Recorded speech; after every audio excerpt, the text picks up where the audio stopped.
The wild card is indeed wild. We see the Rams and the Niners shuffle. We see the Chargers and the Bills shuffle. Just how does this affect some potential upsets in the first round? Seattle, Denver, Jacksonville, and New England. Seattle's number one in the NFC, Denver in the AFC. But these four teams truly could make a case to be the number one in their own conferences. As the playoffs start, we'll truly see who is the number one. The regular season is over. We'll talk the matchups. We'll talk the seeding on Sunday Scaries with Buccs McGee.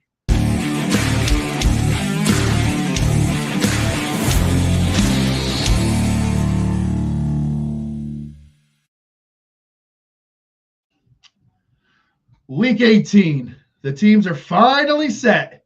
Took some time, took some bumps, but we now know who's in, who's out, and some interesting matchups. Now we're going to see who truly is the best of the best.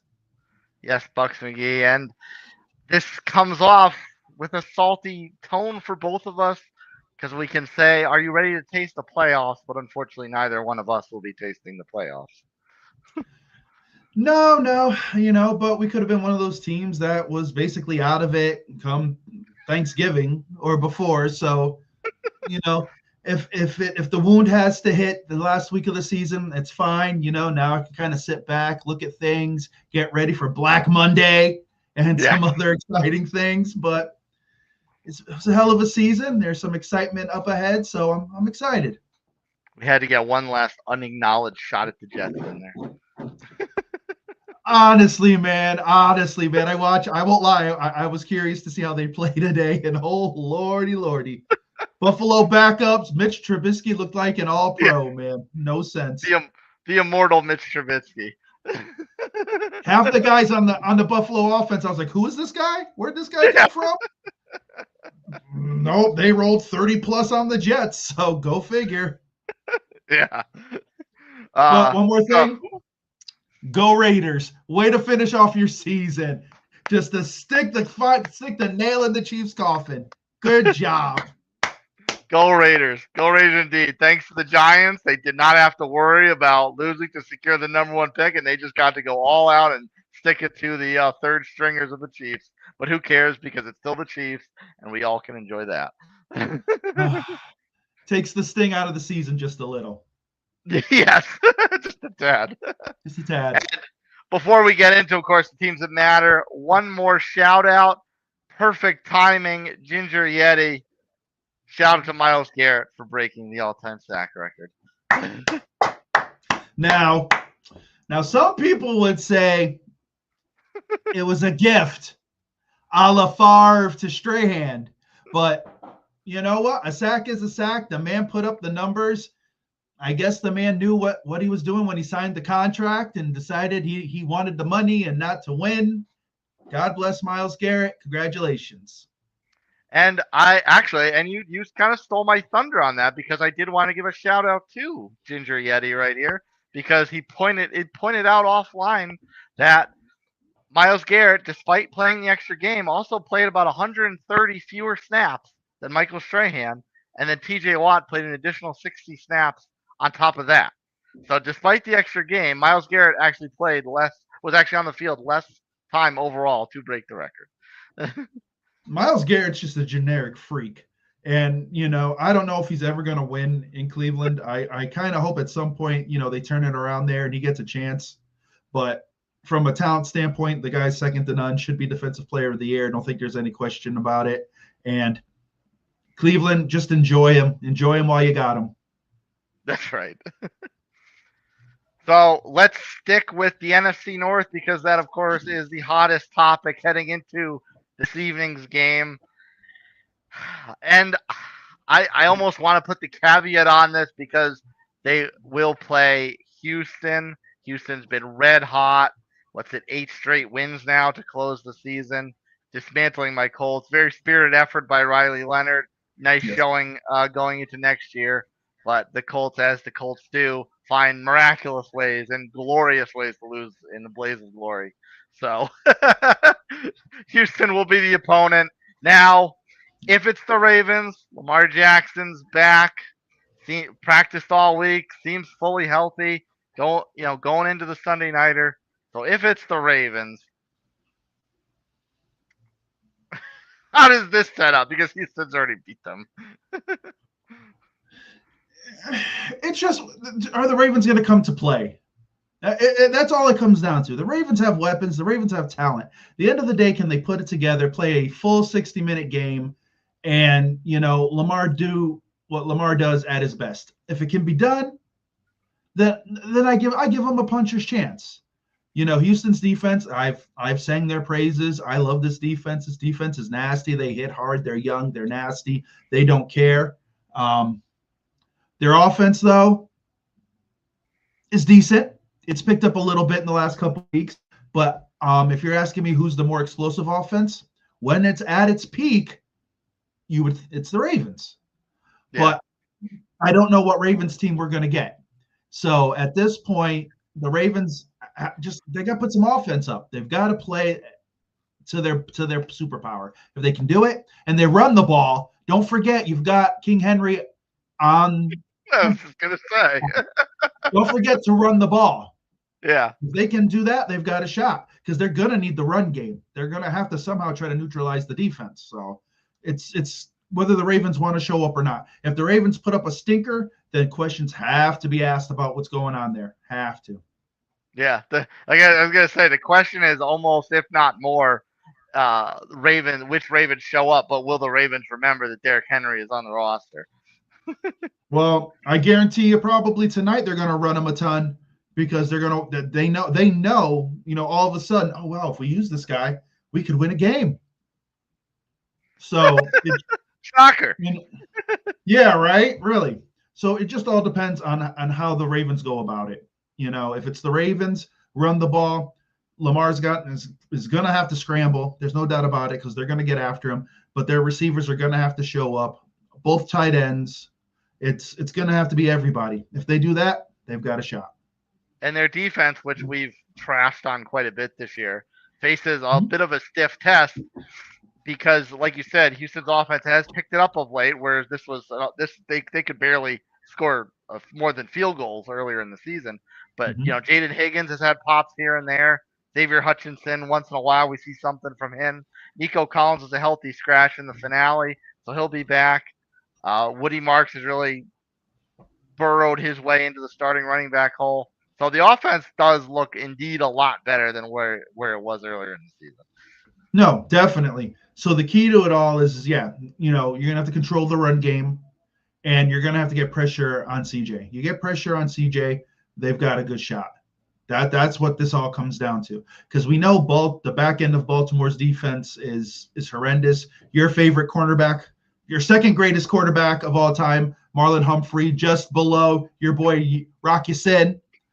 Marlon Humphrey gets touchdowns in garbage time, and they think he's the next greatest thing. But yeah, the secondary is going to have to show up big time for Baltimore. The defense as a whole is going to have to play better, but they're going to have to get pressure on Stroud. Going to absolutely have to do that. If they can and control the run, they've got a good shot. Always find a way to get Rock Ya-Sin into the conversation. Always find a way. Because you love him, dude. You love Rock Ya-Sin. You're one of the greatest Colts of all time, folks. Rock Ya-Sin. Oh gosh, don't say that. Don't wish that evil upon me. Anyway, on the flip side, the Pittsburgh Steelers, the wily veteran Aaron Rodgers, one last ride. One last attempt for Mike Tomlin to retain his job, perhaps. The Steelers, I want to say the defense is a little bit more even, going against the Texans, but I also think that the Texans defense could feast a bit more in this scenario.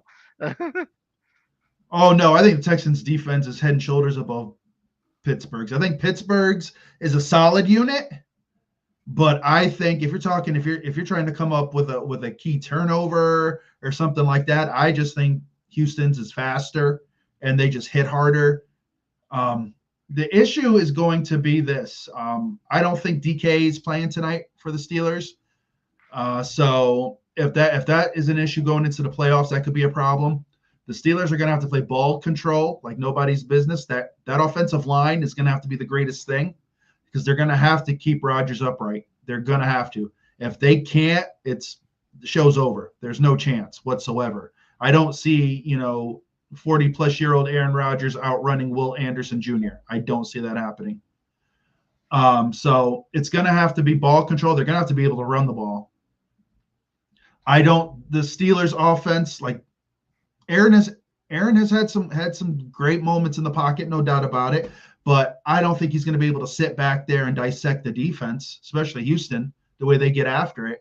So it's going to have to be quick passing. They're going to have to be able to run the ball, no turnovers, and their defense is going to have to really show out. Yeah, like you said, I mean, we know of Baltimore's profinity to forget about Derrick Henry. But like you said, with Pittsburgh, running game is also extremely important, especially with DK Metcalf's suspension and being out for a bit, and he is really kind of their only downfield target other than the mountainous tight end that is Dwayne Washington. Warren has been a bit inconsistent. When he's there and he's good, he's been very solid, but a lot of their running game has been Kenneth Gainwell, kind of doing it both ways and a lot out of the backfield. And the NFL media have been very high on the fact that he's basically the best receiver, second best set of hands on the team. Yeah, and that's going to be a problem because Houston's got a lot of guys who can cover. They got linebackers that can cover, so it's not like he's going to be able to sneak out and Houston's going to forget about him. They're going to be able to clamp him up, and then, okay, so then who else do you have? Yes, you've got, Bigfoot there at tight end. Bigfoot. That's a big boy right there. That's a big boy, But after that, there's like the offense there isn't a lot of punch on the offense. So it's going to be a situation where Houston knows that, and they're going to pin their ears and they're going to go after Aaron Rodgers. So it's going to come down to them being able to keep him upright. And yeah, they're going to have to figure out a way to get key third downs. They're not going to, third and longs are a joke. If they go into issues where they're consistently in third and longs, this game is over. Yeah, and I don't have a lot of faith in the AFC North, so I'm pretty much all in on Houston for this first round matchup. Yeah, they're nasty, dude. I love that defense, man. They're just ferocious. Those cornerbacks are angry kids, man. I love that. That's good stuff. As much as I don't want to root for Houston, at least it's not rooting for Jacksonville. It's who's the lesser of the two evils? That's what you have to say. The enemy of my enemy is my friend. So for this week coming up, Houston is your friend. Yes. All right, now on to teams that really have a shot to make a claim towards a potential Super Bowl championship. And we'll start off with the story out of Saturday night, Seattle Seahawks. It was an ugly game. It was a very low-scoring game, but they still won, and they still made the Niners look very impotent in this one. Yeah, I've said it. Seattle's defense. They've got parts. They're good. They almost remind me of a Houston light. Like they're not fully Houston Texans, but their corners, their secondary is great. They've got talent up front. So it was just a matter of time whether or not this defense was going to start to come together and be a cohesive unit. And I think last night they showed that. San Fran, it's one of those things where there are enough bandages on everything, and there were a lot, were we fooled enough where they got to this point, and now Seattle's shown the warts, and now we're like, okay, well, this is how you handle San Francisco. This is the game plan. So whoever's playing them in the playoffs, this like Seattle said, here you go, take the game plan, because if you're not going to run with it, and we got to meet them again, we know exactly what to do. Yeah, it was actually kind of an unfortunate situation for the MVP discussion because unfortunately Matthew Stafford's been reduced to a wild card team at the moment, and Drake May's the odds-on favorite. And I was kind of hoping that the Niners would rise to the occasion and CMC would break the QB bias chain, given how many injuries and what the Niners have gone through this year. But he was pretty much invisible in this game. Seattle took care of him. And Seattle knows it, as most of the league knows. Their offense runs through him. They've got some decent wide receivers. They've got some guys, but there's no one I think that scares you. They're a product of the system. We say that about quarterbacks all the time, but I think the wide receivers are put in the right spot and they're able to perform. They've got talent, but there's no number one. There's no Devontae Adams. There's no guy that you're like, we have to focus on him and let someone else beat us. Kittle when he's healthy is great, but he's in there blocking. He's their their gadget guy. He does it all for them, blocking and receiving. So it's one of those things where if you can disrupt a couple things, and especially it all starts with CMC, you disrupt that, the offense is uneven. So Seattle knows what to do. Yeah, and Bourne had that little pop in the middle of the season, but has since disappeared. And at some point, they might be missing Debo a little bit because Jawan Jennings has not risen to the occasion. Jawan Jennings has not been what the Niners thought he would be. And then Brandon Ayuk, I think they need to put his face on the back of a milk carton because that man fell off the face of the earth. I don't know where. Well, yeah. Well, they basically released him. He's gone. He's done. Yeah. The Niners said see you later, so he's gone. But Bourne at the height of his power this year was when he was playing with Mac Jones. The common denominator was they both were in New England, so they know each other. So it's either him and Purdy just don't have that connection for some reason. But Bourne was on fire with Mac Jones. It was sad. It was sad the result from Brandon Ayuk because he had that lengthy holdout last year and such, and everyone was led to believe that he was the guy. He was the receiver, and Debo was just the gadget guy. But the offense went through Ayuk because Ayuk would have those games where you're like, oh, this guy is legit. He is a number one. Now who knows where he's going to end up this offseason. But the Niners, they're gonna have to get this offense on point, and there are going to be some times where they're not going to be able to use CMC, and these receivers are going to have to show up big time. As the kids say, and as you implied, the Seahawks understood the assignment with dealing with the Niners, but does Sam Darnold understand the assignment as the playoffs begin? They get a week to see who they're going to wind up playing, and in theory, the competition in the NFC is really limited to their division. Unless we want to put a certain amount of chips on the Bears. So is this kind of easy pickings of sorts for the Seahawks going through the playoffs, or are they bound for an eventual disappointment? Well, like you said, it all depends on Sam Darnold. We've known like last year, great through the regular season, unbelievable, got to the playoffs, and it was like, where's Sam Darnold? Where did he go? So I think now, because he understands that this is his team, 100%. There was no new guy. There was no guy in the back waiting to take the job from him. He knew this is his gig. At this point, he's got to be able to win a playoff game. He has to. So whoever walks into Seattle, they've got to be able to handle it. Now, mind you, they actually haven't played great at home. Now, of course, they should have the crowd behind them. They're the number one seed, so Seattle should be an insane place to play. But it finally breaks. Yeah, but depending who goes in there is going to be interesting. Yeah. Now with the other top seeds on the other, I almost said on the other side of the pond. Denver and New England. I mean, this could have flipped today, this Sunday, but they both took care of business. The Broncos took care of the Chargers, benching Justin Herbert, a rare Trey Lance sighting, and the Patriots, despite a spirited effort from the Dolphins for a little while, started to run away with this towards the end into the second half. So which one, I mean, it's kind of a moot point now, but was it more important for Denver to close out and get home field? Did New England kind of miss the boat from Denver handling their business?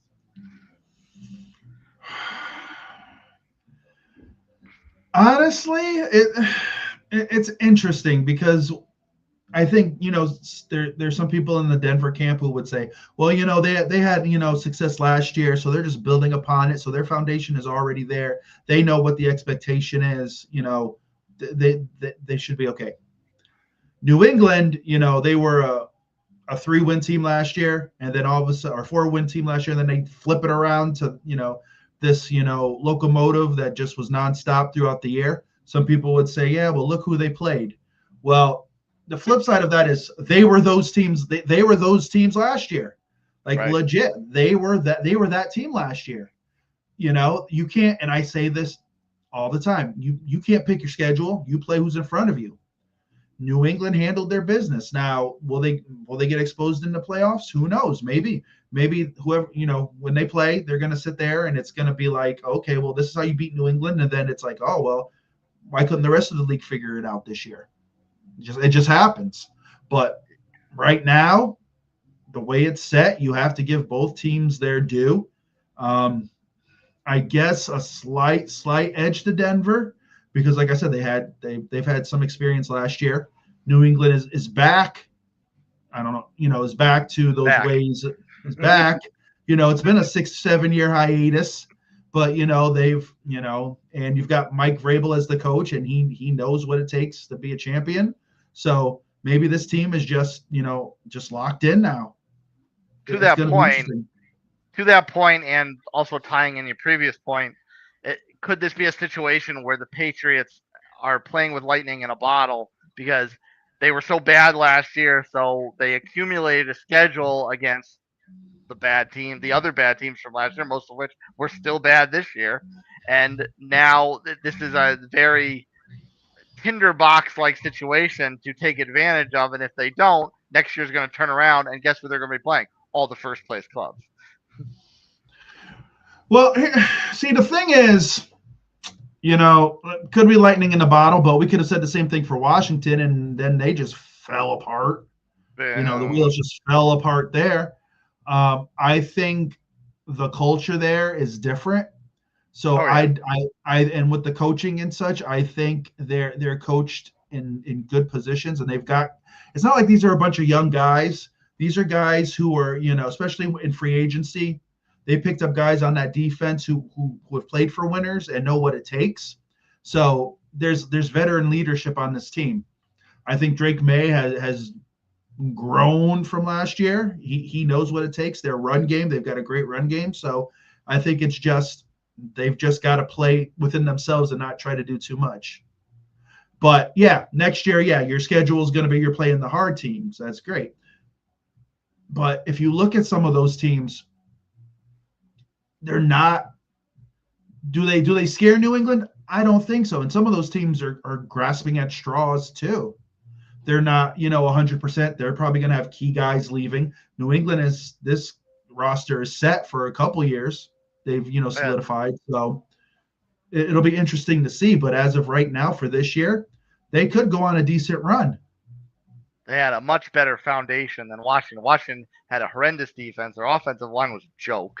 So, I mean, really, Daniels going down was just the last toothpick holding up a fortress of duct tape and bubblegum.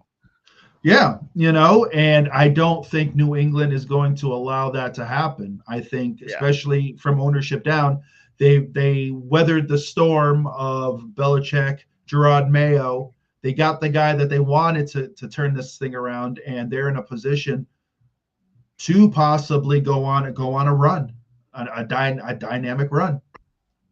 And in typical fashion to how these teams both played this season, Denver, got in dirty and grinded this out. Very gritty win, despite the Chargers pretty much throwing in the towel and not playing anybody. And New England, as we've discussed, typical New England win this year. They go all over and poop on the lower seat, the lower tenured teams of the league this season. So that means New England is the 2. They will have to play in the wild card round, and they get those aforementioned Chargers. Herbert will be back fresh in theory.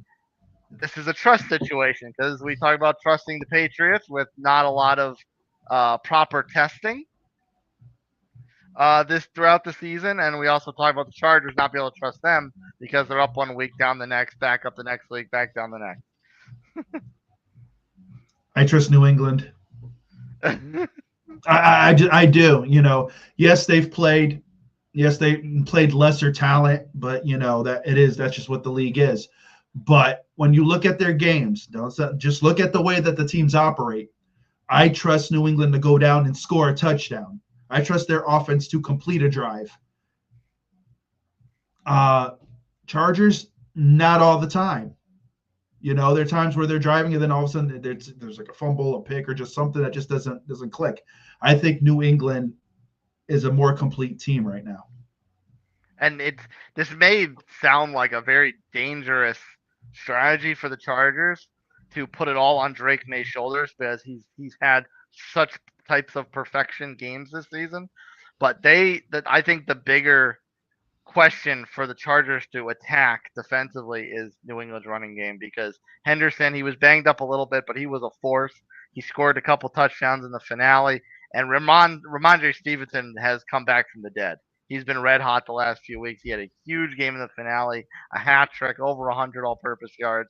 So I would think that the Chargers' number one defensive priority would be to lock up New England's running game. Oh yeah, of course. I think any team that, especially if you've got two guys who can carry the rock and do some damage, yeah, you want to stop that. But New England's got some guys who, they may not be household names totally, but they've got guys at the wide receiver position that can do some things. Hunter Henry is a solid tight end. I know we've joked about him for a few years. Especially when New England went on that big spending spree and it was him and Jonnu Smith and it was like tight end you and you allocate almost $100-something million to your tight ends and we were like, what are they doing? Okay, but I think Drake May is smart enough, and I don't think it's a situation where they're going to fool him into making stupid mistakes. I think he's beyond that, and he knows he knows when you've got to eat the ball and live to play another down. So yeah, the run game has got to be a priority. It's going to be tough though. Like those two guys are serious, but the question is does the Chargers defense have enough to handle everything? Now, I've liked their defense. I've liked their secondary, but I don't know if there's enough. I don't know, especially if this team starts to play from behind. If New England starts out fast, and once they start out fast, a lot of times they just can't be stopped. And I don't know if the Chargers can go score for score with New England. I don't know. Yeah, it's a big maturation test because not only is there's a lot of a proving ground for Drake May in his second year, but there's a lot of proving ground for Justin Herbert, and he's been around the block a couple times now and has just as much, if not more, to prove than Drake May. Drake May's still kind of in that forgiving phase early on. Drake May's in his second year, dude. He still gets that, that grace period for a rookie quarterback, which is probably 3 years or so. If by like the third year you know who you've got. Yeah. So, with Herbie, he gets a pass every year. Like everyone's like, well, this is what's going on. That's what's going on. If they can't win a playoff game this year, next year, it needs to be like, all right, if he can't turn this around, then maybe he's not the guy. He's got talent, but if he can't, sometimes your quarterback has to be the guy and has to carry the load. It just has to happen. And if he can't do it, then you got to start questioning things. Unfortunately, that's just the way the league is. It's a what have you done for me lately league. Right. He's paid a lot of money, so not likely he's going to go anywhere. But the media cohorts will certainly start talking a lot more. Well, they will, but there's also the point of if he doesn't do it, then maybe does management say, okay, well, we've got Harbaugh, we got this great coach, yada yada, but Herbie just can't do it.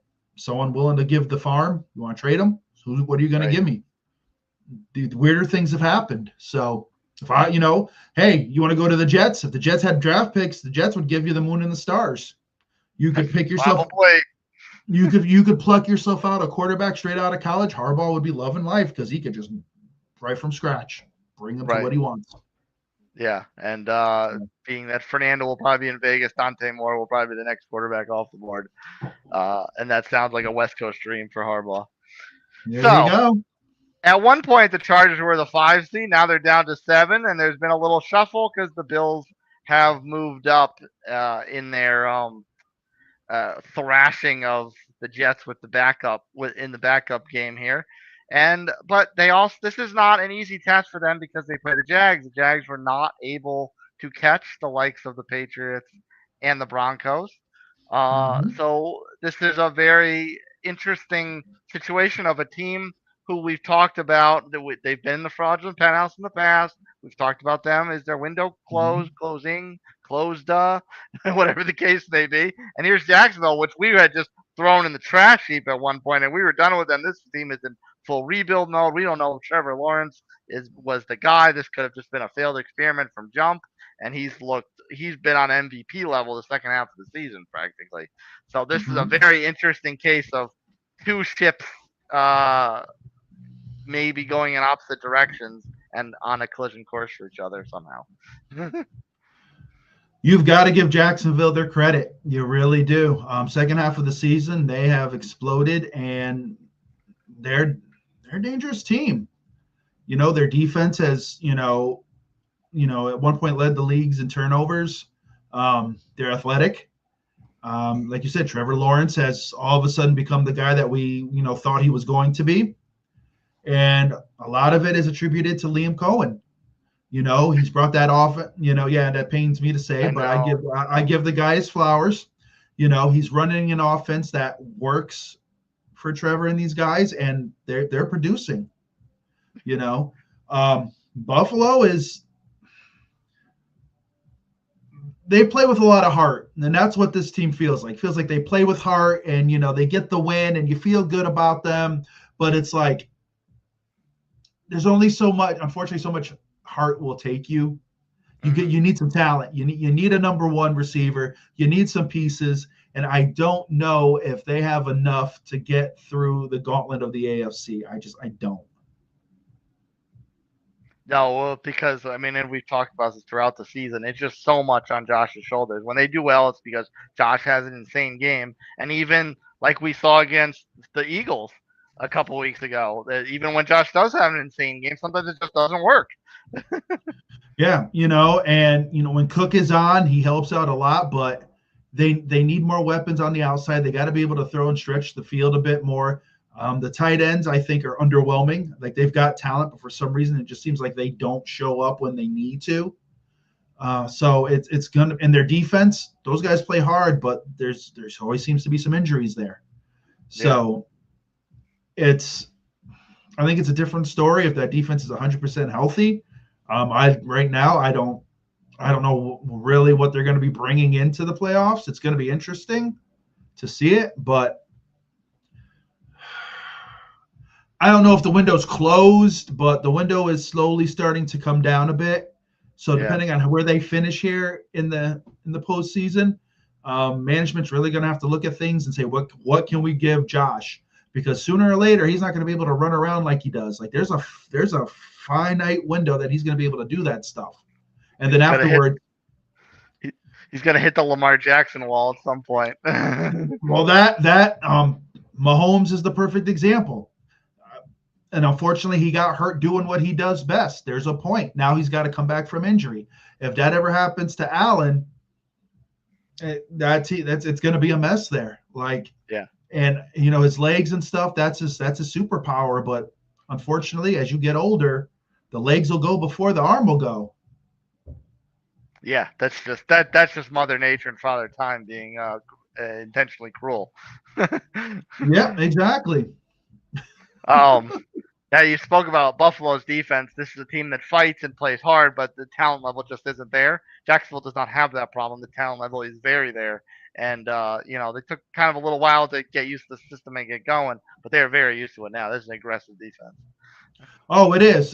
They've got great hands, interceptions aplenty, forced fumbles. Like they are good. They are very, very good, very, very quick.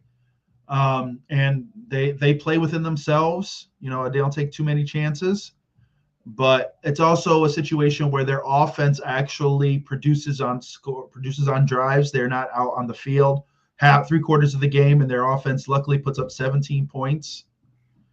If that. So it's one of those things where the defense almost provides the offense with scoring opportunities, the way that this defense is. So it's impressive to see what this team is becoming. It's just how far Trevor can take the offense. So I know you had your stomach turned having to give Liam Cohen props. So I will give you an opportunity to witness myself also having my stomach turned by uttering a certain word. So Bucks McGee, are you leaning more towards Bills Mafia? Or are you leaning more towards Duval? I'm gonna be honest, man. I hated saying that. That probably gave you a little itch, a little something in the back of the throat. But no, Yeah. I've got to stay in state, man. I'm going to go Jacksonville. I think Jacksonville is just a more complete team. I think they'll end up, causing some issues. And I think right now they're hot. They're hot right now. So I guess technically we've picked one upset with Houston, but that's not really an upset in the grand scheme of things. So far we're probably going all favorites to this point.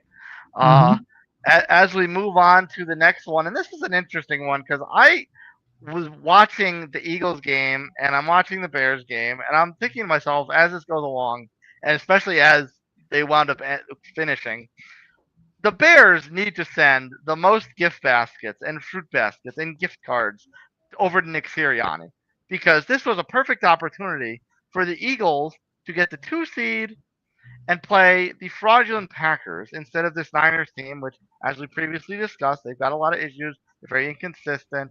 They're kind of held together by duct tape a bit.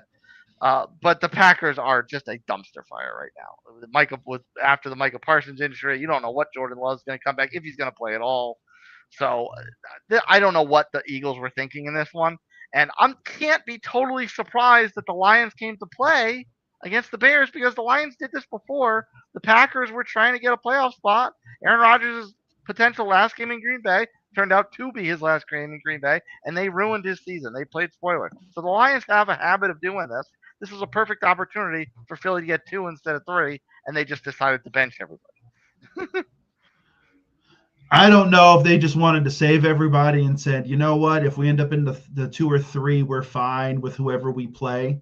I think it's kind of a cocky move because you're saying, okay, you're like, all right, whatever.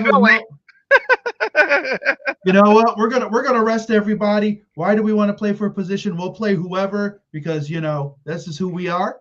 Well, we're the champs. Yeah. So this could bite them. They could go into their first game, lose, and then everyone could say, well, if you had actually just played some people probably just the first half, won your game, you'd probably be in better shape. But the Eagles have been a quandary all year. There's been the internal bickering. What is this offense? Who does what? We can't have, we have Barkley. Exactly. You have a guy who went from 2,000 yards to I don't even know now. Like, okay, I guess he's just there, but he's happy. And you know what? You give Saquon his flowers because he's a soldier. Him and freaking the Slim Reaper. Him and Devontae Smith. Don't say nothing. They just go out there and perform. Don't hear a word from them. So now this is where the Eagles are at. So now we're gonna see if they feel they're that good that they don't have to worry about seeding, then they need to handle their business. Yeah, and I mean, are you leaning more towards the Eagles regretting not going out there because the Niners are, despite their issues, are a more formidable opponent than the Packers?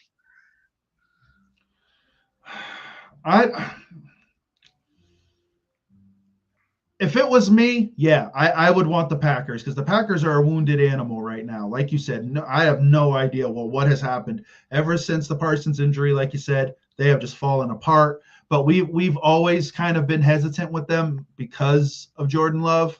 It's like you don't know what you get offensively. They've got all this talent, and they just offensively at times just can't figure it out, it looks like, when it comes to the pass game. But their defense was always there.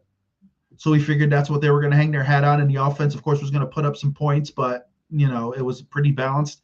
Now I don't know. Hopefully Jordan Love's going to play because for some reason, if Malik Willis is your starter for the playoffs, now, mind you, got to give Malik his flowers. He has played extremely well. Or God forbid Clayton Tune. You know what? Why not? Maybe that guy ends up earning himself a job somewhere. But no, If the Eagles feel that the Niners are just as a competent opponent for them as the Packers are, good luck. Now, I think because Caleb was this close to forcing overtime in the first matchup, they were playing better towards down the stretch of that game. They came back, took care of business in the second one. This is round 3. So are you thinking favorites win out here again with the Bears over the Packers and maybe calling the upset with the Niners over the Eagles?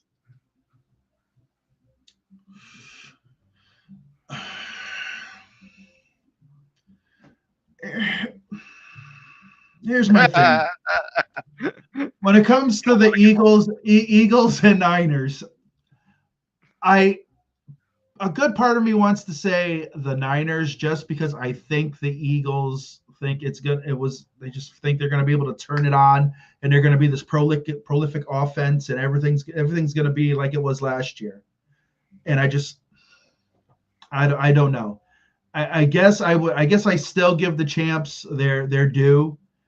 A slight like 51 to 49% chance. If you told me tomorrow that the Niners beat them, I'm not surprised. But I think Philly somehow, at least this first round, figures it out.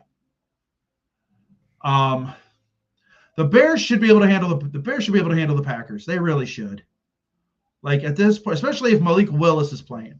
I'm not saying Malik Willis is an easy out or whatever, but like honestly, with the weapons and the journey that the Bears have had this year, they should be able. It should be close, I guess, but the Bears should be able to win. Yeah. Do you expect either one? Do you expect that game to be a blowout, or do you think it'll kind of be a typical Bears game where the score is closer than it feels? Oh, it's going to be closer. I don't think the Bears are going to put up like a 31-3 like thrashing where it's like this. They look like this potent offense that no one's going to want to play. But I think what'll happen is it'll be close, and then there'll be that one defining drive where maybe it's the Caleb truly has arrived moment, and everyone's like, oh, okay, so this is what the kid really can do. But no, I think it'll be a close game for the most part, but I think the Bears win it.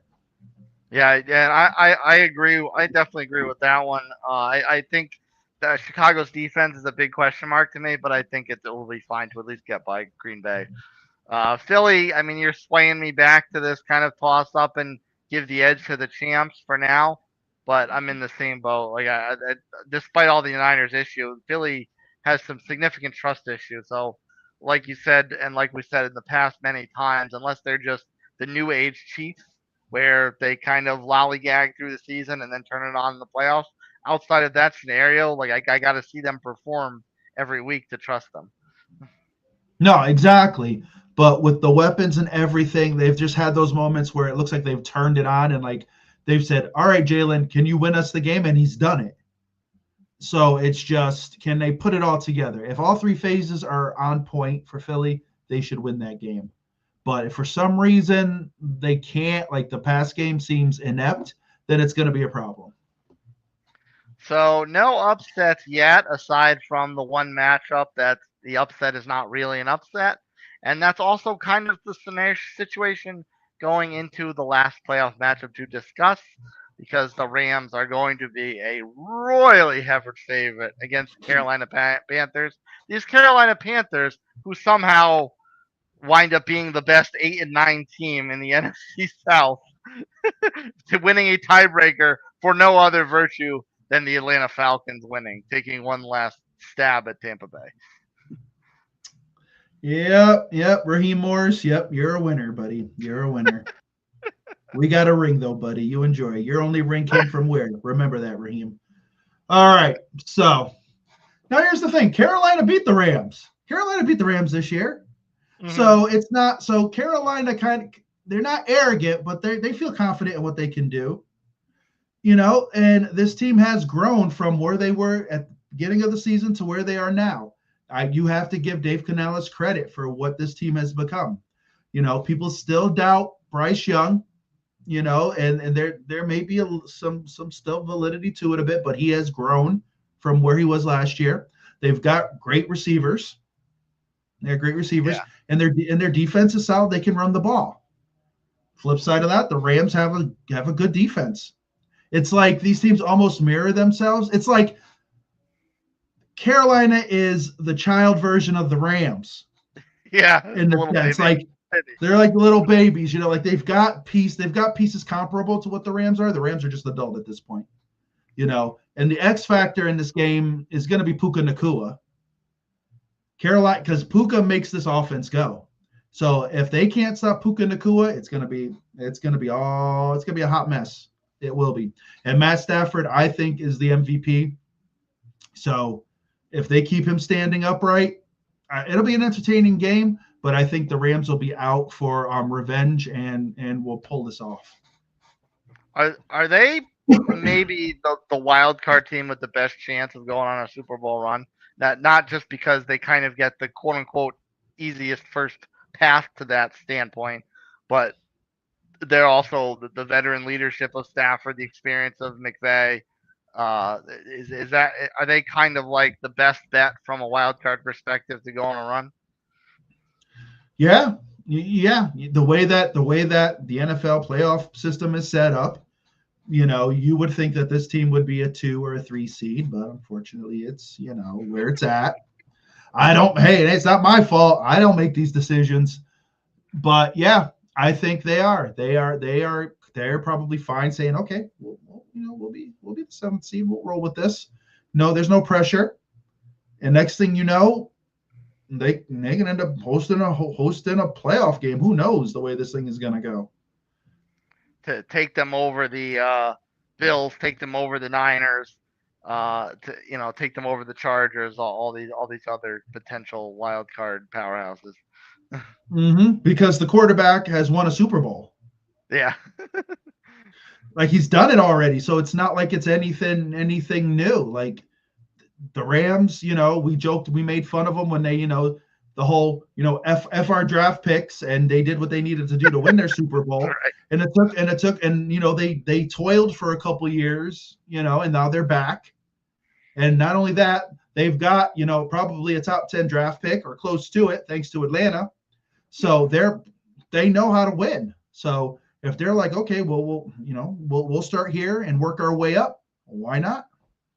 Yeah, it's kind of a funny situation with that Atlanta draft pick because they had, on one hand, they had no incentive to win because the pick was going to the Rams anyway. But on the other hand, winning just solidifies Raheem Morris's job, and as we know, they don't need much of an excuse to get rid of Raheem Morris. And now they can't because they've ended the season on a four-game winning streak. Not necessarily. If it's like, okay, so they may look at it and say, okay, well, who did we beat? We beat the Saints, beat the hapless Bucs because they couldn't get out of their way, because they could have sat there and said, if those last 4 wins, those teams were at the height of their superpower, they may have only gone 1-3. You know? And then you see Drake May on the sideline. He's not looking happy. He scored his touchdown. Raheem Morris tries to talk to him. He waves him off. He throws his helmet. So there's some discord there, Plus, you don't even know who your quarterback is going to be. So we'll see what Atlanta does. But for what it is, the Rams could be the most dangerous wildcard team. Yeah, and I like your comparison of ours adult baby versions of each other because, like you said, the Panthers receivers are very explosive. Tet is incredible. Coker is very good, very comparable to the Devontae Adams, Puka Nacua, Ferguson, Higbee, the tight end U that the Rams seem to be. Here is a Falcons fan tuning in. Raheem is gone. Cheers and cheers and cheers. There we go. Get rid of Raheem. There you go. I like it. Thank you for hopping on, Chris Turner. That's right, Raheem. Peace. See you later, buddy. All right, Buccs McGee. We're going to have a little fun to wrap up the show, and we're going to bring back. No. See, folks. This is somebody who swears he knows what he's talking about and just plays a lot of Madden and has absolutely no clue of what he knows or what he does. So I apologize if you're offended by what I said 22 weeks ago. But there may be some nuggets of truth in this, so we're gonna find out. So nutmeg. There may be. All right. Drum roll, please. All right, we're starting off with a bang. The 9-8 Detroit Lions. We had them pegged at 14-3. Wow. But you know what? They let me down. It wasn't whatever, fine. They just didn't play up to par. Okay. Yeah. Now, if they had gone like 12-5 or something, I still would have felt good with that. But they just fell apart. I didn't think they were going to be the powerhouse to fall apart. And yeah. Fair enough, there they are. But you know what? They're national analysts who probably had them just as high, so I don't feel bad about that pick. That one's fine. Yeah. I'll take that. Next up, the 9-8 Minnesota Vikings. Not too shabby. 8-9. All right. See, there you go. It means I might know a little something about the pigskin. All right. 8-9. That's a victory right there. That's a victory. This is a good one. The dumpster fire fraudulent 9-7-1 Green Bay Packers. Do you remember? Do you remember that? I don't remember the Green Bay one. I don't. Let me hear this one. You were pretty high on them because you gave them 12-5.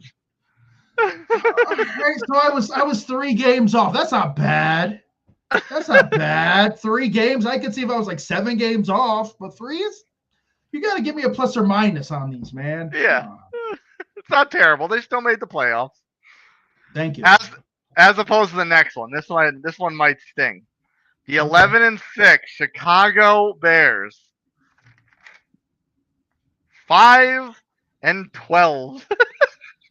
All right, I will take this one. All right. I didn't think they were ready yet. I still felt that Caleb wasn't ready to take the next leap yet. Like I thought they had it, but he was still going to run around and throw stuff all over the place. So I will take that hit. All right, but so far that's the worst one. That's not bad. It's not bad. I'll take that one. Here's another one. I don't know if you're going to throw this one in the same group as the Packers, but the mercurial 500-ish Baltimore Ravens. This is why you've been so upset at them this year, because you had them at 12-5. 12-5. Wow. 12-5, and they're what, 8-8? All right, so they're just outside of the 3-game swing. So all right, I'll take that loss. All right. Well, you know what? It's not my fault. They're a bunch of. That's why they're fraudulent. That's why they're fraudulent. This is why they're fraudulent. All right, whatever. Next, this one's not too bad. The also mercurial 500 Pittsburgh Steelers, 8-9. See, I was pretty much on point with that. Pretty much on point. Okay, so there you go. That's a victory. I'm taking a 3-point up or down as my victory loss. So I'm not that bad so far. Not that bad. I think you're gonna get a real kick out of the next one, Bucks McGee. All right, get me up out of this one. Oh Lord. The 6-11 Cincinnati Bengals. 12-5. How did I know Joe Burrow was going to be out for like 8 weeks? You got to give me something, man. Joe Burrow was out. And then they bring in Flacco, dude. You got to give me something. All right, I'll take the loss, but you got to put a little ashes or something on that. Yeah. QB out, like literally out till Christmas, for gosh sakes, man, or whatever before. But all right, I'll take it. All right. I believe a few times over the course of the season you defended doubled down on their suckage as Joe Burrow doesn't play defense.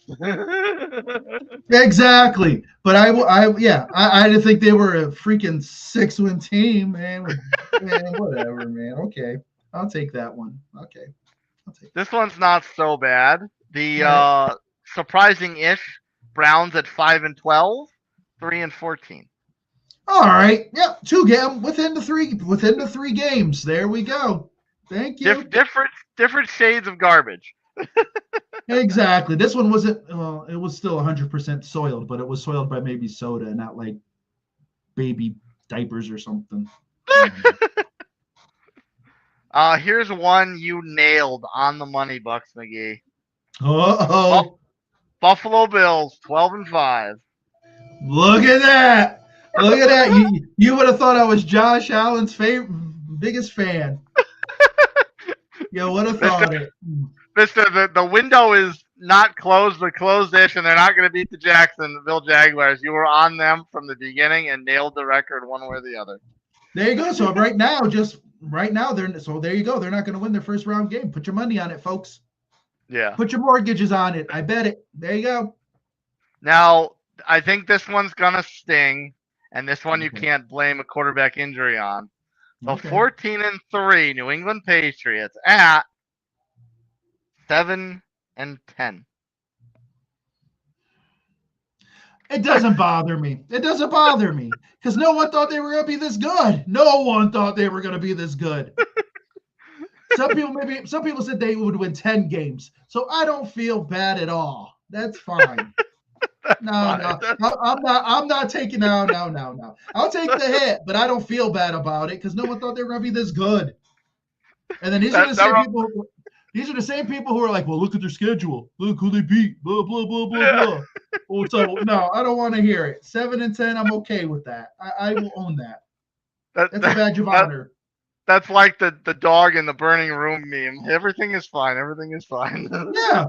The roof's about to fall on me, flaming, pieces of fire hitting me, but I feel good about that. Yeah. This one not too shabby, and as of a few weeks ago, it probably would have been a lot closer. The 7-10 Miami Dolphins at 5-12. See, that's fine. They're trash. That's fine. I'm within the 3. I'm good. I'm good. Different shades of trash. That's right, definitely. No baby diaper trash, just nasty food trash.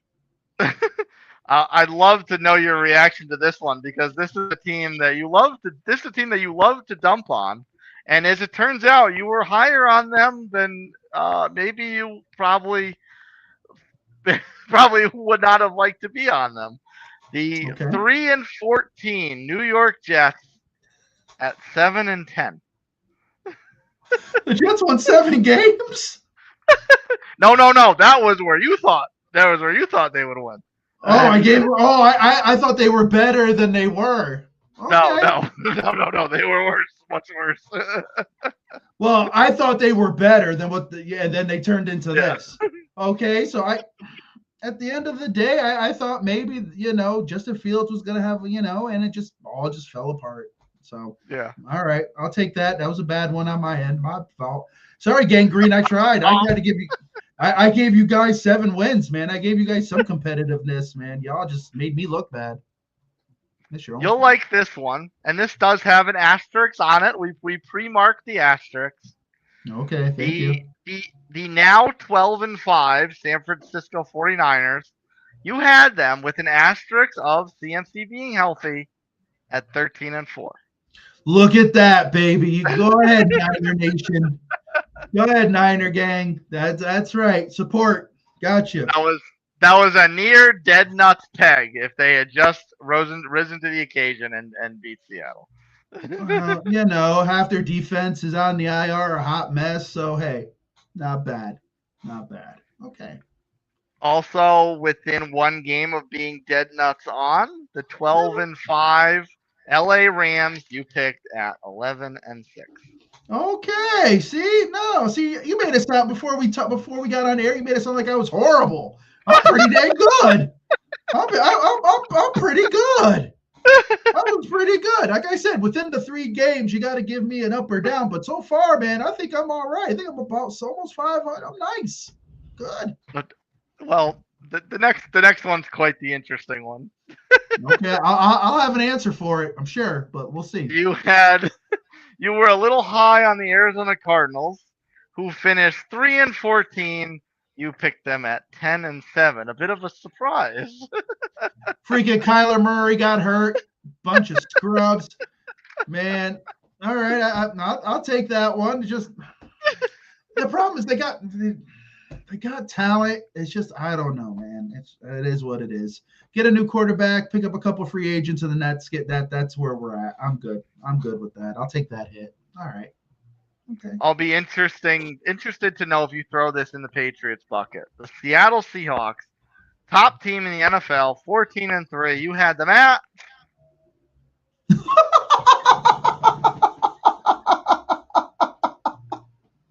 Oh man, yeah, wow, that's a snafu there. I'll take that. Oh wow, that's bad. That's my worst one, I think. Wow, Seattle. I'm sorry. Wow, I think I wasn't sure of the defense. I think that was the problem with them. I just wasn't sure. Like I remember talking about it. I think if we go back, I believe I said I like their secondary, but I think it was like their front and stuff. I just wasn't confident in it, and I just didn't know what it was going to be. I didn't know Najigba was going to go off for like 5,000 yards receiving, even though I picked him in fantasy. Thank you, appreciate you, man. But it was just a bad pick. That one was rough. I will wear that one. That one was rough. Wow. Sorry, Seattle. not too bad. The other best team in the league, Denver Broncos, are 14-3. You had them at 11-6. All right, within the 3. All right, I like it. All right, all right. Okay, I was impressed. Bo Nix stepped it up a little more than I thought he would, but I'm within the parameter, so hey, I'll take that. Okay, not bad. All right. Your preseason pick of this seems to be comparable to your current pick of this, but there's a slight discrepancy in the record. The 11-6 Chargers you had under 500 at 8-9. Wow. Well, what can I say? I wasn't confident. I wasn't confident in them, and I'm still like, in hearing us talk about them. Mm-hmm. Not horrible. Not horrible. They won 11 games. Okay, 3. All right. It's within the 3, man. I still win. I'm good. I'm in. It is. All right. They got a winning record. I'm impressed. We rah-rahed over the Raiders for beating the Chiefs at the end of the season here, finishing at 3-14. You had them at 7-10. Freaking Geno Smith's a bum, bro. Like, Geno, I trusted you. Geno, and you just couldn't get it right. So that's why they're taking a quarterback with the first pick, man, Geno. I tried, man. I tried to ride you. I tried to ride you to 7-10, tried to be something in it, and you just fell apart. But you know what? It's okay. Max Crosby's going to leave, and Geno, you'll be backing up Russell Wilson somewhere in like whatever. Next up, I'll be interested to see how much joy you take out of this one. I feel you'll get some joy. I'll see you get your joy, but I don't know how much joy. The Chiefs finishing at 6-11, obviously behind a wake of injuries at the end. You had them pegged at 8-9. That's my keen analytical skills right there. Analytical skills.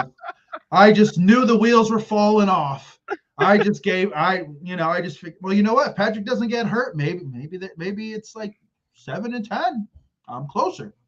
Or, they would no. See, I could have been right on point. So no. Again, a quarterback injury ruins my pick. My keen analytical skills had it right on point. Right on point. NFL Network, if you're watching, I'm available. NFL Network, if you're watching. This one, within one game of being dead nuts on, and honestly probably gives a different take to what we saw in this final week. The 11-6 Philadelphia Eagles. You had them at 12-5. See that, Sirianni? You screwed me over, bro. Screwed me over, man. See, I should get that one for perfect because he sat everybody. That's not my fault. I am picking as if everybody who is starting is playing, but I'll take that. Nice. Yet again, keen analytical skill. This one I'll give you an asterisk because of that damn tie. The 7-9-1 Dallas Cowboys, you had them pegged at 8-9. See that? Yet again. Green Bay can't get their act right. Should have lost to Green Bay, but see, yet again, I know what I'm talking about. Nice. I like it. Another game pegged dead nuts on. And this one was, I think we went into this one thinking this was almost too high, but dead nuts on the 4-13 New York Football Giants. There you go, New York. Not my fault. Yet again, analytical skills. Jackson Dart, though, will deliver you some quality wins next year. I'm pretty excited about that. Cam Scattaboo, hopefully the ankle's good and back, but there you go. I knew, felt it in my heart. We'll give you a pass on this one. The 5-12 Washington at 11-6. Yep, quarterback injured again. See that? See that? You see that? If your quarterback doesn't get injured, I'm on point. You know what? Yes. I don't want to hear that I don't support people's teams, man. It's not my fault your quarterbacks are getting hurt. Not my fault. Jeez, man. This one, different shades of trash. The 3-14 Tennessee Titans, you had them pegged at 5-12. Damn shame, man. I tried to give y'all 5 wins, man. Cam Ward, I'm sorry for you, bro. Hard season, man, but you fought. I give you credit. You fought. Horrible. All right, this one will sting a little bit. The 13-4 Jacksonville Jaguars. This one may have had some bitterness going into your decision-making process. Oh yeah, that was yeah. I won't lie. There was some bias. There was some anger in that one. There's no doubt. But at the same time, like last, I didn't know what they were gonna be. I didn't know Liam Cohen was gonna turn Trevor Lawrence into a quarterback. Yeah. I didn't know they were gonna. So I give them credit. I will eat my crow where needed. But if y'all get bounced in the first round, man, no, ain't my fault. But much respect to Jacksonville. This one stings me a little bit that you were a flip of a coin difference. The 8-9 Indianapolis Colts had them at 9-8. I tried, man. I shot over 500 for you, man. I tried to give you that Tomlin love. And all those 8 wins were before November, pretty much. We just didn't know what Danny Dimes was gonna be. Like literally, if he had stayed healthy, then I would have had no problem being wrong on that one. Just happens, man. It just happens. A little bit of a rebound to bring you within 2 games. The 12-5 Houston Texans, you had them at 10-7. Look at that! I was worried about the offense. I didn't know if they were going to be able to score any points. But lo and behold, go ahead, Houston. Appreciate. Different shades of trash. 6-11 New Orleans Saints, you had them pegged at 4-13. Wow. Y'all could have won 7 games, huh? Y'all couldn't win just one more game today? Really? Wow. Really? It's all right. And ironically enough, that takes us to the third dead nuts on projection. The 8-9 Atlanta Falcons. Yep. There's some trash right there. Yeah. Hooray for me. Yeah. Yay for me. Right. It's all right, Raheem Morris. It's all right. I'm sure UConn's looking for a head coach. No, I think UConn's winning. UConn's doing their thing. Housatonic Community College. All right, Bucks McGee. The last and final. Well, that's not true. Tampa Bay, your Tampa Bay Bucks, 8-9. You had them pegged at 12-5. Well, Todd Bowles, it was nice working with you. I hope Aaron Glenn's got a job for you somewhere in the Jets organization because you need to go, bro. And the eventual champion of the NFC South, the 8-9 Carolina Panthers at 4-13. Wow. Wow, that one hurts. I'm sorry, Dave. Sorry, Mr. Canales. I apologize. We didn't know if Bryce Young was going to grow up, if he was going to be the real deal or not. But you guys are division winners. I can't knock it, man. God bless you. Took you 15 years. Put your back. God bless you. Well, Bucks McGee, that is our playoff preview, and that is our recap from our preseason picks. It wasn't that bad. I was pretty good. Like, you made it sound like I was dumpster fire, man. No, I was pretty good. You know what? Next year, you got a premise. I get a 3-game up or down. You got to give me something, man. Okay. You were like the way you sent me pre-show. Oh man, yeah, only 2. I'm thinking I was the worst thing on earth. I feel pretty good. Get you, man. I'm going on the fan. They're gonna take me. That's right. Oh, so you want me to end the show now? So now you want me to end the show? Waiting for our serious time slot. That's right. 3 a.m. to 6 a.m. Get ready for it. All right. Steve Summers. That's right. He'll appreciate my picks. Yeah. Not what I get here. Sheesh. But all right. So I'm supposed to end this gig. All right, folks. So playoff teams are set. Congratulations to the winners. Carolina, you earned it. Atlanta, you're a bunch of dumpster diving bums. I don't care. I'm bitter, but that's all right. Next year, new season. Congratulations, Raiders, on the #1 pick. Hopefully you get a quarterback and get it right. Besides that, who knows what's going to happen tonight? Either way, can't wait for the season, for the postseason to start. If your team's in it, good luck. If not, join us on the couch.